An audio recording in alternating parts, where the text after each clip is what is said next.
I hope to do tonight is focus on this pretty amorphous category of inactive Catholic so that we get, kind of figure out some of the nuances and some of the dimensions of that, and then methodologies that come from that. And tomorrow morning, we're going to concentrate on seekers, this growing number of people who have really no connection to church and very little explicit involvement with faith, and what we can do in terms of outreach to them, particularly in terms of the RCIA.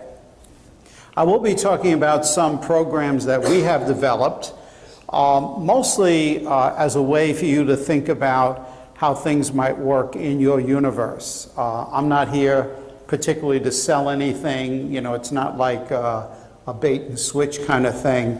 I kind of want to articulate the pastoral, social, theological issues behind these problems, and then talk about ways that we might begin addressing them. And they're not going to be addressed by me in my office in Washington. They're going to be addressed by you in your parishes where you are. Because we've been involved with evangelization for, well, in an explicit way since 1974. How long ago was that? When the Synod of Bishops had the first Synod of Bishops on evangelization. And, the more we talk, the less we do. And it's really amazing to me that we sit here wringing our hands, etc., but we don't sit down and say, if this is the problem, what can we do about it as a believing community, empowered by the gifts of the Holy Spirit, and called again and again by our church to be an evangelizing church. So let's look a little bit at some inactive Catholics. Maybe we begin with a prayer. If you would say this prayer together with me. Loving God, create in us an ever-growing faith with hearts open and centered in you. Awaken within us the fire of your Spirit, so that your love may fill us more fully and flow throughout our lives. Increase within us a desire to reach out, to invite and to share, to welcome and accept. Awaken the faith of all your children, especially those who have grown distant from you, those ready to hear an invitation to the love you alone can bring. Awaken us, loving God, to see the fullness of your grace and peace. We ask this through Christ our Lord. Amen. Well, one of the questions that people like us are asked all the time is, is it different with Pope Francis? I just heard today a little radio piece from WBUR in Boston on Pope Francis' effect on the Catholics in Boston. The Catholics in Boston are kind of always in, because it's mostly a Catholic city, there's a little civil war going on all the time. Well, what has Francis' effect been on that? And it's really been huge for people from the evangelizing perspective. And Francis began his ministry with a pretty bold and pretty open statement. Let's open the doors. Let's become a church of welcome and invitation. And I'm going to put some of the things Francis was saying in 2013 up here, just as a sense of the attitude that he wants us to have. And when I bring these up, especially the clergy, I ask them, well, what does this mean in your parish? What does this mean in terms of the attitudes you have toward people coming to you? And we'll explore that a little bit. But here he is, November 20th. First and foremost, we recall that the source of the forgiveness of sins is the Holy Spirit, whom the risen Jesus bestowed upon the apostles. Hence, he made the church the guardian of the keys of this power. The church, however, is not the master of forgiveness, but its servant. That it's our job not to have forgiveness and kind of say, well, maybe I'll give it, and maybe here, maybe there. But it's our job to serve the ministry of the mercy of God. to kind of dwell inside God's mercy. And we could spend a lot of time thinking about that.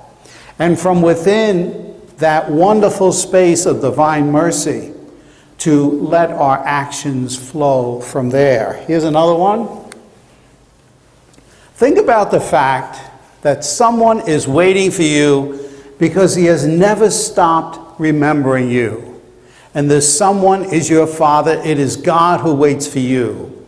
Climb up, as did Zacchaeus, climb onto the tree of the desire of being forgiven. I will assure you, you will not be disappointed.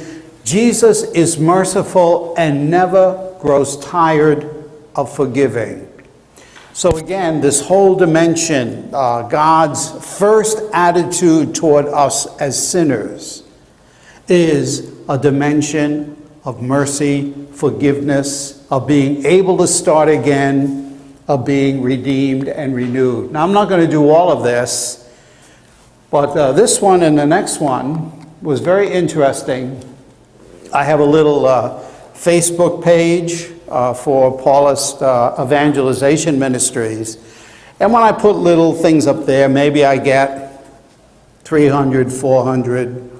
If it's really juicy, maybe I get 1,000. When I put these two up there, I had 68,000 shares. Wow. So this was touching something, you know, and this isn't me touching someone, this is Pope Francis touching someone. Think of the good Christians with goodwill. We think about the parish secretary, a secretary in the parish. Are there any parish secretaries here? Because they get very defensive when we do this, yeah. Good evening, good morning, the two of us, boyfriend and girlfriend, we want to get married, and instead of saying, that's great, they say, oh, well, have a seat. If you want the mass, it's going to cost a lot, etc., etc., etc. And here's the next one. Think about a single mother who goes to church in the parish, and to the secretary she says, I want my child baptized. And then this Christian says, no, you cannot because you're not married. But look, this girl who had the courage to carry a pregnancy and not return a son to the sender, what is that? A closed door. This is not zeal. It is far from the Lord.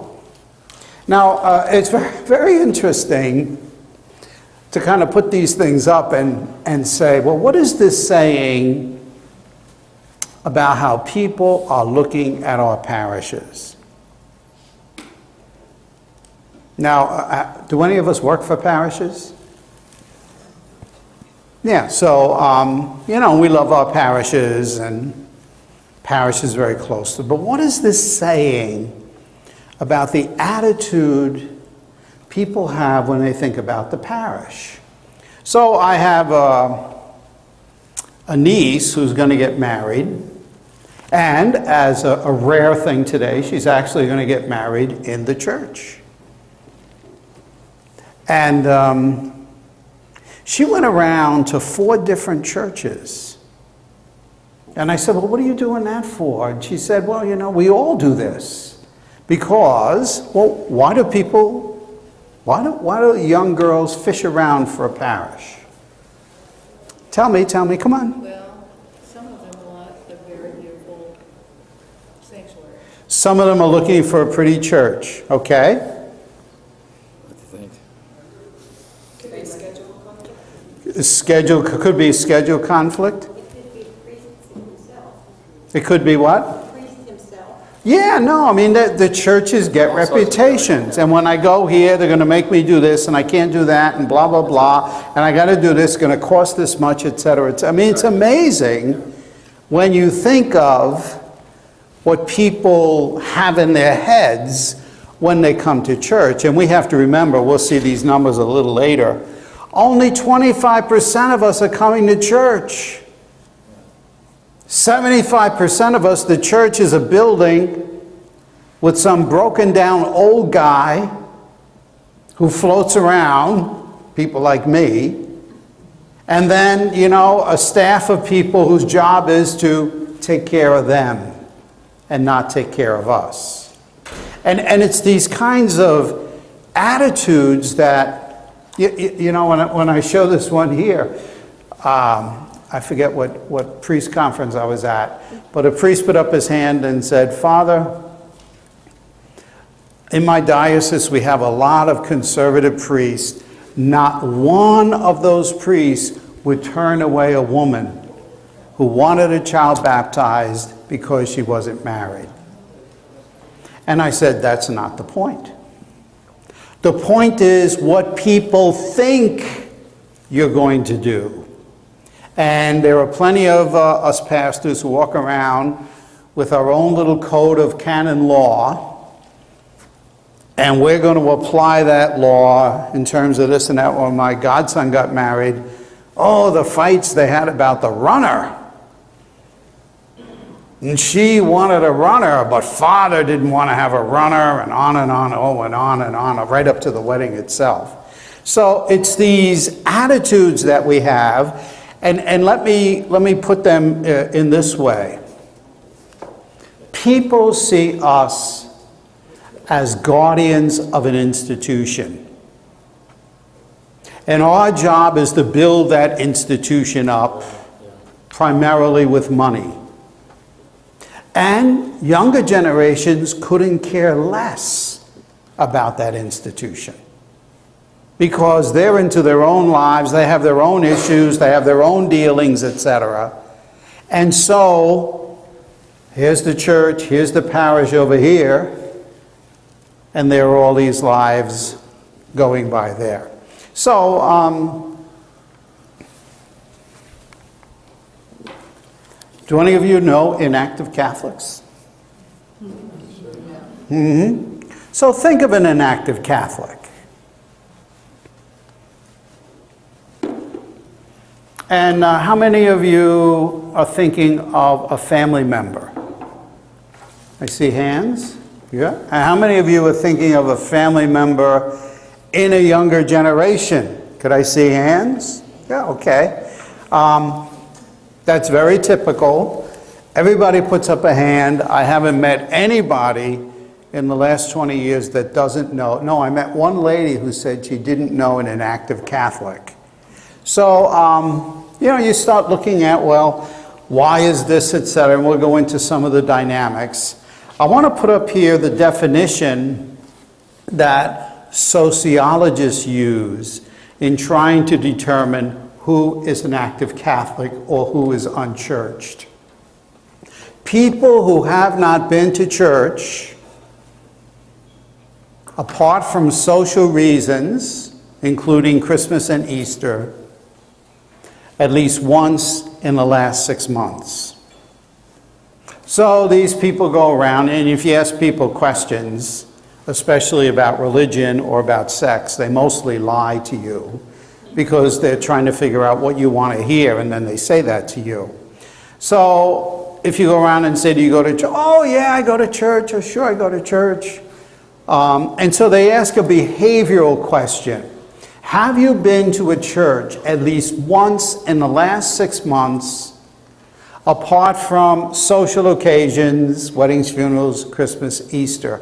And if you say no, then they put you in this category of unchurched, or our category is inactive Catholic.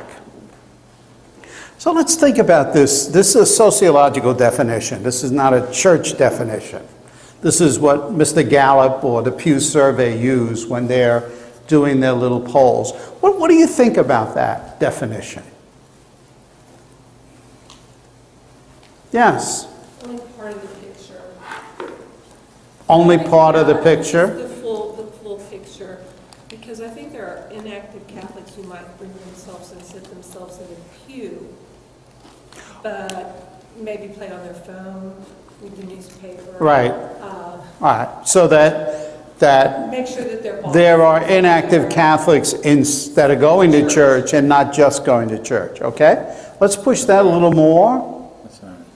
Well, I would see the Catholic as being, might see Catholic as being defined as somebody who visibly goes to the church and that's it. You know? Right. Or Something that doesn't go against the grains of nationalism, but somebody that would be. someone who's going. So this definition prizes physically showing up at church. Conformity to society. Makes that a kind of a privileged Right. concept. Right. All right? And just from your own families, just from your own experience, hi, come on in, we got seats around here. Just from your own families, what's your take on that? You know, do any of you have a daughter or a son who kind of doesn't go to church? Yeah, all right. So, what do we think about that? Yes. They probably don't receive the sacraments. Oh, they certainly don't receive it. They don't receive grace. Do we think that they're atheists? No. Do we think that they're heathen? No. Do we think that they're kind of spiritual? Yeah, they are. I mean, That's right. yeah. I mean, there's the problem with definitions like this is that it makes our brain put people into categories, and those categories don't always fit. That just because someone doesn't go to church doesn't mean they're not thinking that they're Catholic, that they're Christian, that they love God, that they pray, and may even be going to some Bible classes or this or that or what have you.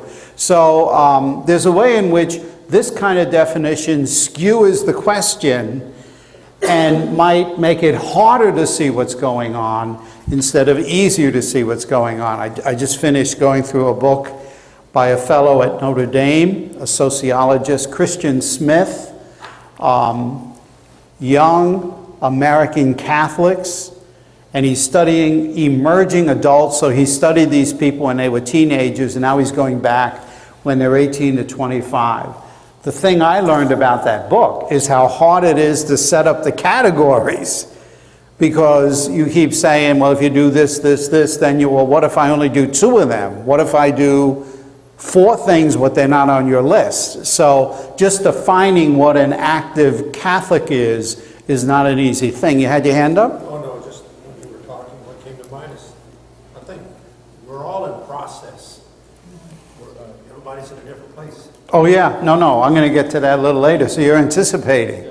So here's how I think about inactive Catholics from my pastoral experience. I've been a pastor in New York City, and then in 2002, I was sent to Chicago, Illinois, where I was a pastor in the Near-South Loop. So here are people who keep their identity and do not worship. So I'm a Catholic, blah, blah, blah. Oh, yeah, you know, if somebody goes up and says, what are you? I'm a Catholic. But, you know, they kind of, Christmas and Easter, Creasters we call them now. And then there's the people who no longer have a Catholic identity. And the Pew Survey did a study about 5 years ago, which really got the bishops going crazy. 3 out of 10 people raised Catholic are now no longer Catholic. 30%. I mean, think about that. And then, here are the people who keep a Catholic identity and occasionally worship. And this, to a large extent, were the people I saw in Chicago. It was a kind of old, rundown, broken, almost scary neighborhood. And then they started fixing up the warehouses and making them into condos and condominiums and townhouses. And, you know, it was kind of Yuppieville, and people would move in. And it was often their first house, and they come and they have their child of the 1 or 2 children they're going to have, etc. And, you know, I'd show up at church and, hi, I'm Father Frank. Oh, I'm Mary, and this is Bill, and here's our daughter Jane, and here's our son Teddy, or what have you. And, you know, great, you know, and you'd see him the next week. Hi, blah, blah, little Teddy, how are you? And blah, blah. And then you don't see him. The 2 or 3 or 4 weeks, you know. Then they come back, hi, how are you? You know. In other words, how do the professionals say it now? Once a week is now once a month. That especially among younger generations, the idea of going to church every Sunday is very difficult for a variety of reasons that we'll explore. So they go episodically, now and then. 2 weeks, then they're off 3 weeks, then they're there 2 weeks. A lot of people, how many of you work with Catholic schools? How many parents take off the summer? Because it's summer, or religious ed, they're gone, but then come September, they'll all come by again. So these are the clusters that I see. We'll do a little more in statistics, but here's what Pope Francis says in Evangelii Gaudium, the joy of the gospel. He's talking about the 3 dimensions of evangelization ministry. And the first dimension that he talks about is what he calls the ordinary pastoral ministry of the church, which is animated by the fire of the Spirit so as to inflame the hearts of the faithful who regularly take part in community worship and gather on the Lord's day to be nourished by his word and by the bread of life. And he says, in this category, ordinary pastoral ministry, we can also include those members of the faithful who preserve a deep and sincere faith, expressing it in different ways, but seldom take part in worship. Ordinary pastoral ministry seeks to help believers grow spiritually so they can respond to God's love in their life. So, here's the Holy Father in his first apostolic exhortation on evangelization, and he's saying, I want this bucket here to include those who come to church and also those who have a deep faith and try to live that faith but maybe don't come to church. They're in the same bucket. Number 2 are those people who maybe call themselves Catholic but are completely turned off by the church. And then the 3rd bucket are those who haven't heard of Jesus.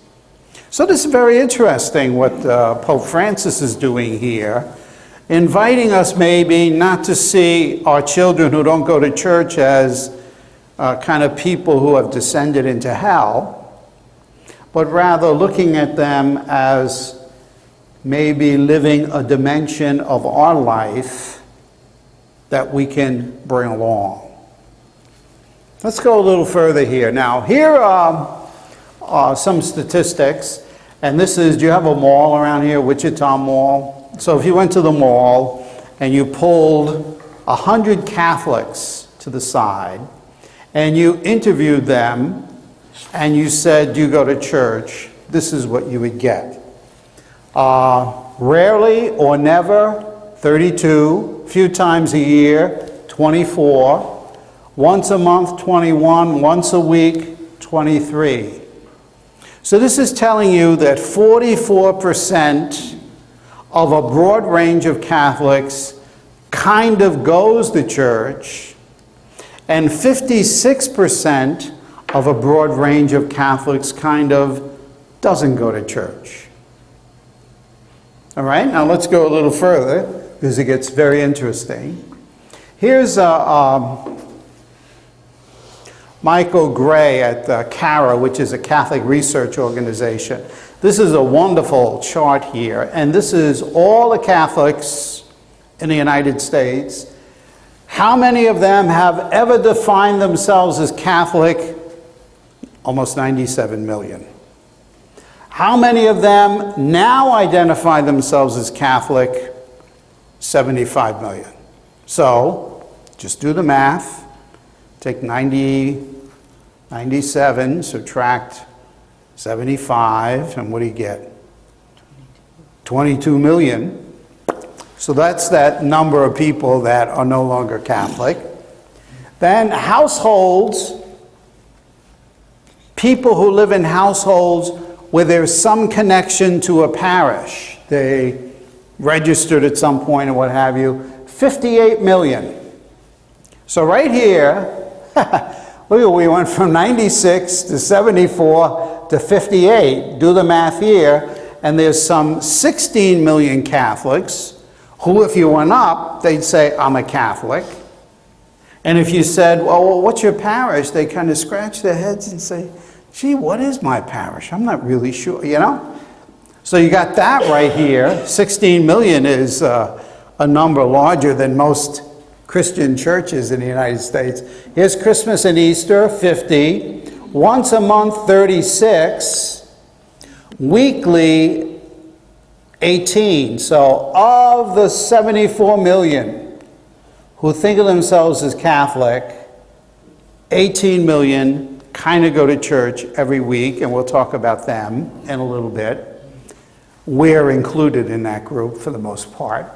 And then here are the number of adults who are very involved, and here are the number of lay ecclesial ministers, that is, people who get degrees and serve the church as DREs or liturgists or what have you. So, there is a generational piece to this, and I'm kind of the mark-off in the generation. I was born in 1945, so I grew up in the old universe. People who were raised before 1965, church attendance. Once a week, 45, once a month, 19, and then here you put 21, put that together, 36% kind of don't go to church, the rest of them do. Here's the generation raised after the 60s. Look at down here, once a week, 17, once a month, 24, a few times a year, 62. So I just want you to look at the bottom number and look at the top number. So, there is obviously a generational thing going on. And the generational thing is a broad social pattern. That is to say, Catholics, Protestants, even evangelicals now, Jews, whoever, younger generations are tending not to go to church. I was invited to play golf at a Jewish golf course, a guy we were doing business with. And it started raining, and the man who invited me was sitting in the rain waiting for it to pass. He says, oh, Frank, what do you do? And I said, well, you know, I work in an area where we're trying to be Catholics more welcoming and inviting and kind of reaching out to people who aren't connected to church. And he says, I was talking with my rabbi last week. And my rabbi says to me, what's the matter with these younger people? They don't come to synagogue. You never see them around. So the first thing we got to get into our heads is this is not a Catholic problem. This is an everybody problem. That this is not, if only we Catholics did X, Y, or Z, the situation would go away.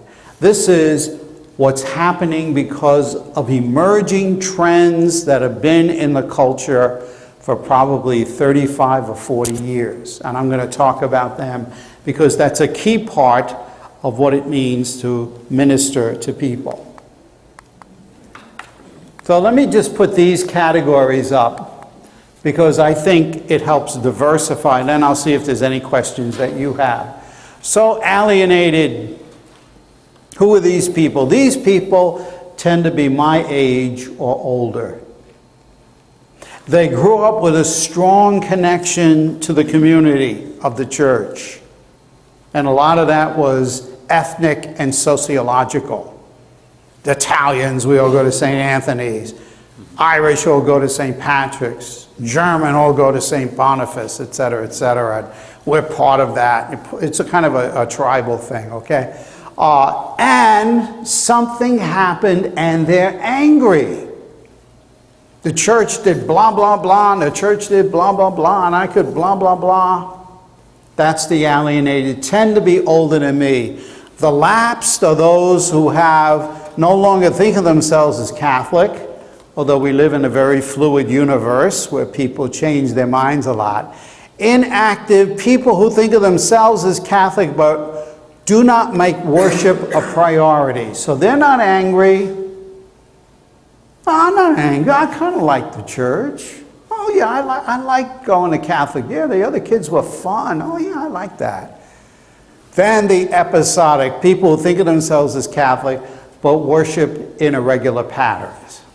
So what I would like to do is to get us away from the idea that inactive Catholic refers to one specific kind of person with one specific kind of issue. It refers to a whole range of different, very different kinds of people with very different kinds of pastoral factors going on in their lives.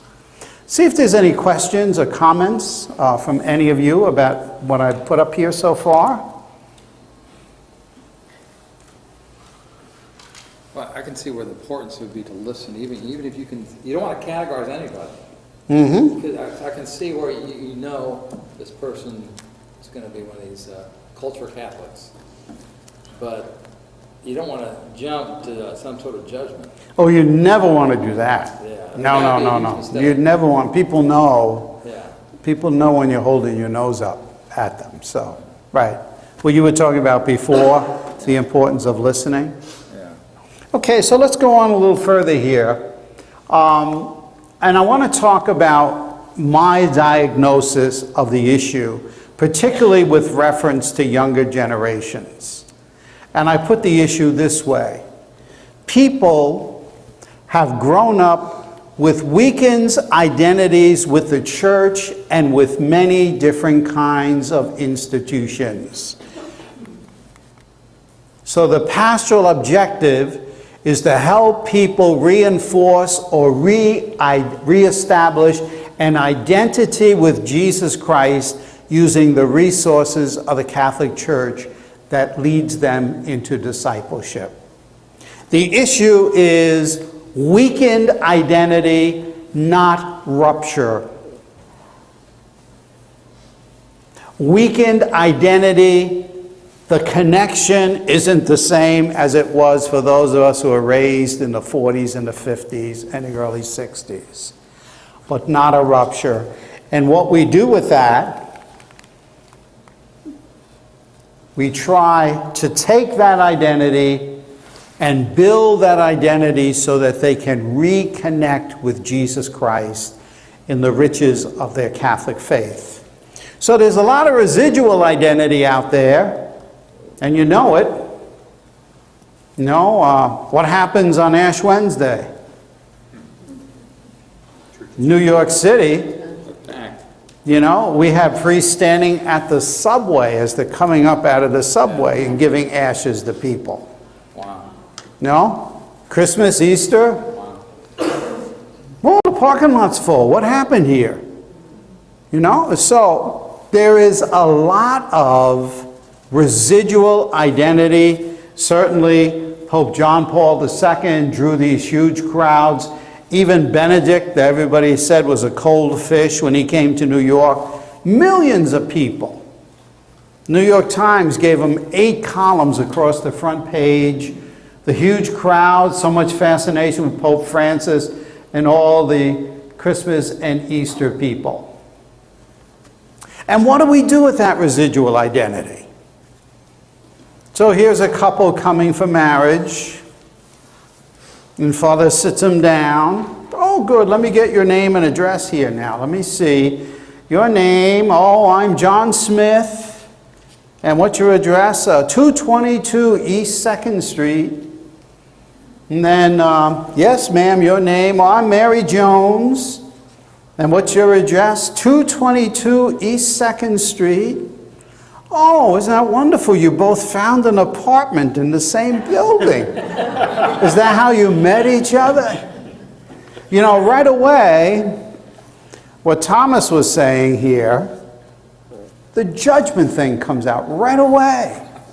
You don't fit into the box that we think you should fit, and therefore, oh, what's going on here? You know, and we start, instead of looking at why almost 8 out of 10 couples are not marrying in any church at all, but these two people came here. And not just because the church was pretty. There's lots of pretty churches they could go to. Or baptism. No, they bring their kids. Oh yeah, and what parish you belong to? Oh, I think we belong to this one, Father. Oh yeah, have you registered? No, oh, do we need to register? You want us to? Well, we'll register, Father. You know. Do you come to church? Oh yeah, you know, we were just here at Christmas time for. And then we want to like, what's going on here? Blah blah blah blah blah blah. And what I'm saying is that it's easy for us to misinterpret what's going on and use discipleship as a way to exclude people rather than a way to begin including them. You're not X, you don't belong, rather than I see this inside of you, here's how you can belong better. So, here's what Francis says in The Joy of the Gospel. I invite all Christians everywhere at this moment to a renewed personal encounter with Jesus Christ, or at least an openness for Him to encounter you. I ask all of you to do this unfailingly every single day. No one should think that this invitation is not meant for him or her, since no one is excluded from the joy brought about by the gospel. So there's a way in which Francis is calling us to kind of open up, to include, to give people whatever breaks we can. So I want to talk about like what's been happening over these past few years. And generational factors are huge. And the sociologists put them this way. There's a book by a fellow named Robert Wuthnow called After the Baby Boomers, which is a wonderful study of religious practice among people 45 and under. People grow up so differently now than they did even when I was a kid. So, I was born with my twin sister. I was named after my father. She was named after my father. My younger brother was named after my mother's father. My father worked at a company where everybody else in the family was working more or less, Metropolitan Life, New York City. And they expected that the rest of us would work there too. Growing up meant adopting the identity of your parents or your group.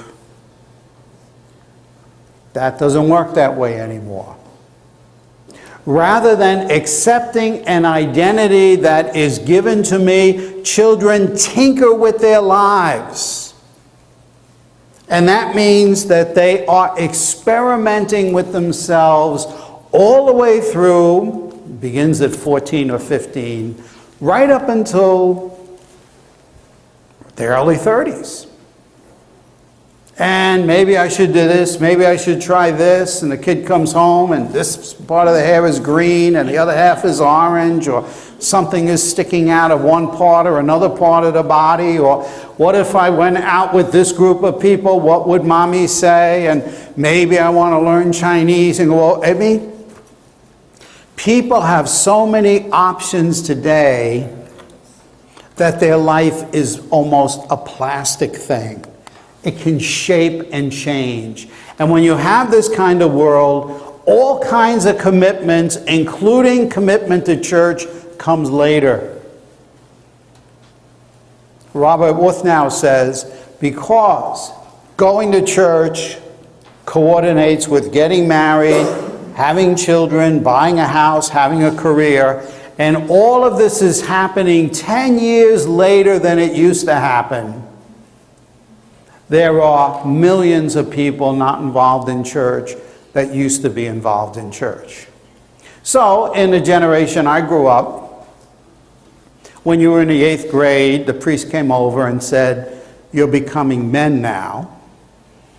You went to high school and the Christian brothers wanted to box with you. Turned 16 and who are you going steady with?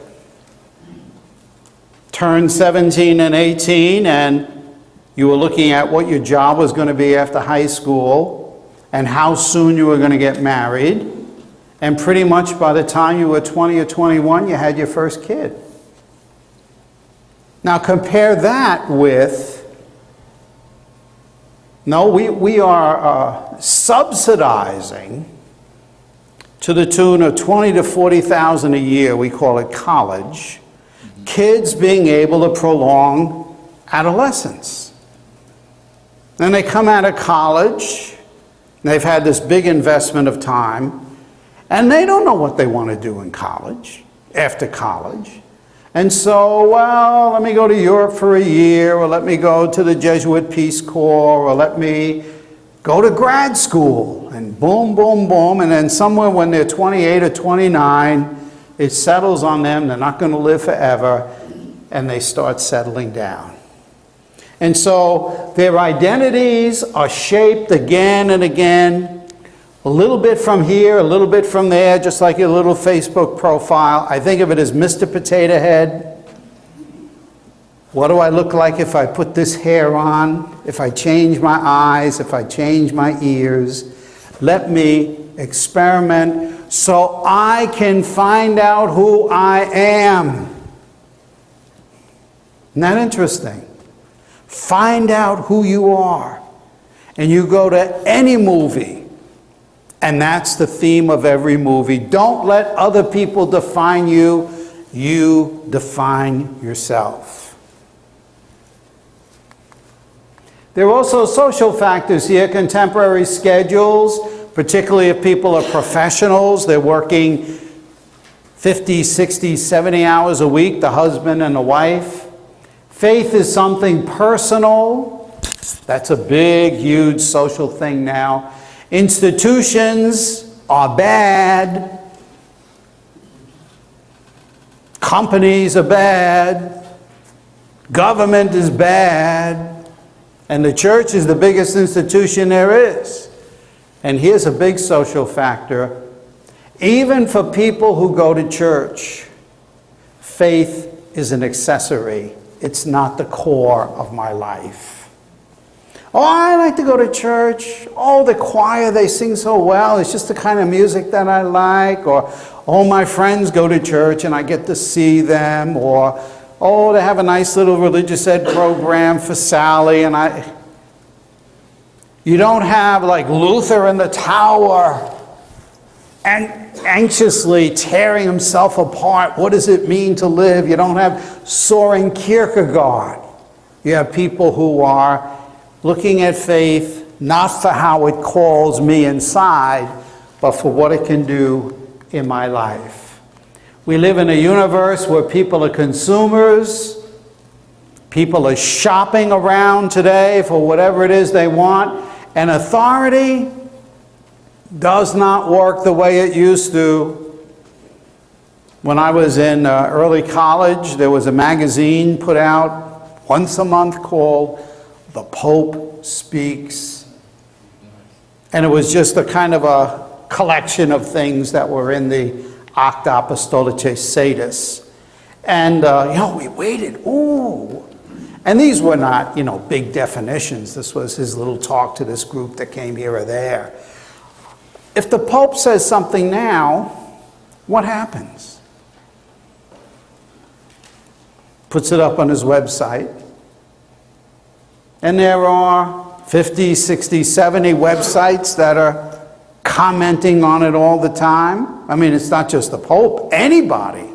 50 years ago, if we had a problem and we were all Protestant, somebody would say, well, let's open the Bible and find the answer. If you did that now, somebody would open the Bible and someone else would say, well, I opened my Bible and it says this over here. That's not what you're... well, you don't understand the context in which it was written, or I studied Hebrew, I know what it really means. So authority doesn't work because society doesn't work the way it did. Nothing works the way it did because we are not who we were. We were an ethnic church, a church of small communities or large ethnic communities in cities that reinforced that identity using religion. We're coming in, we were building churches, getting here for the first time. We are looked on suspiciously by society. You want to know how they looked on Catholics 100 years ago? 120? The way we look on Muslims today That's right. is how they looked on Catholics back then. And all of a sudden in the 1950s, a fellow named Dwight Eisenhower, wasn't he from around here somewhere? Yes. Yeah. He said, let's build an interstate system. And as he built the interstate system, we invented something called the suburbs. And the last thing you have in a suburb is ethnic identity. The last thing you have in the suburbs are people standing out because they're different. No, we buy, and I look just like everybody else. My kids go to the school with everybody else, et cetera, et cetera, et cetera. So a lot of this, of what we're looking at, think of it this way. There were these little balloons that we blew up from 1880 to 1950. It was only 70 years. That had a very strong, authority-focused church that primarily revolved around ethnic people fitting in to an alien society. And with World War II, people mixing with all different other kinds of people, followed by the building of the suburbs after that, it's like little pinpricks into those balloons. And the air has been seeping out slowly for the last 40 years. And all the institutions that we developed between 1880 and 1950 are now the institutions that are under challenge. All the Catholic schools and all the Catholic hospitals and the Catholic this and the Catholic that. So let's see if do you kind of see the picture I'm painting? Kind of makes sense to you? Where we are? Anybody got any issues or agita, etc.? Okay, so if this is so, what does this mean in terms of methods? If I want to reach out, and I'm not just reaching out to a particular kind of person, to a large extent I'm reaching out to people who have very different generational perspectives, what are the methods I have to think about? Develop ways in which people expand their experiences of faith in church. Develop ways where people can explore faith together, make faith accessible in their lives, in other words, from where they are rather than from where we are, and lead people on journeys to deepen and explore faith. And this is where, is it Phil? Yes. That's where Phil's idea comes in. Journeys. If there are journeys of faith that we are undertaking, that means we have to respect the processes that people need for the journey. Think about a journey. Two facts about a journey. One is, if I'm on a journey, I can't stay where I am. I have to take the next step. I have to take the next step. And along the road, people are at different spaces. And some of us are a little further ahead, and some of us are a little further behind. But that's what it means to take the journey. So, the human process of discovery and dialogue, giving people room to shop and explore, and the pastoral method that I believe does this is conversation. Oops, pushed the wrong button there, I'm sorry. a conversation, a way that people can connect and grow through new experiences of faith. So, I've given you a big picture of some of the statistics. I've given you a picture of some of the social, intellectual, financial dynamics behind all of this stuff. And I'm saying that if we're going to reach out, we're going to have to invite people into new experiences of faith, and the way to do that is through conversation. Conversation, a key touchstone in human experience, a way to involve people, help them bond together, and through that bonding, deepen or transform or change their identity.